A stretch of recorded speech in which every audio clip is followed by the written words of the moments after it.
பலிபீடத்திலிருந்து ஒரு வார்த்தை சொல்லுகிறேன். கர்த்தர் இப்ப சிலரை பார்க்கிறார். கர்த்தர் இப்ப சிலரை செலக்ட் பண்றாரு. யார தெரியுமா? வெகு காலமாய், பல நாட்களாக, பல மாதங்களாய், பல வருடங்களாய் ஒரு காரியத்திற்காக ஜெபித்து கொண்டிருக்கிறவர்களுக்கு இந்த ஜெபத்துல அற்புதம் நடக்கும். இந்த ஜெபத்துல அற்புதம் நடக்கும். நல்ல கைகளை தட்டி முழு பலத்தோடு. மனிதனோ முகத்தை பார்க்கிறான், கர்த்தரோ இருதயத்தை பார்க்கிறார். உங்களுடைய நெடுநாள் சிறையிருப்பு மாறும். நெடுநாட்களாய் நீங்கள் வடிக்கிற கண்ணீர் மாறும்.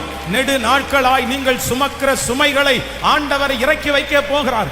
வம்சாவளியாய் சிலர், இந்த ஜபத்தில் இருக்கிற சிலர் வம்சாவளியா சில பிரச்சனையை கடந்து வர்றீங்க. தாத்தா, பாட்டி, அம்மா, நானு வம்சாவளியாய் சுமந்து கொண்டு வருகிறீர்கள்.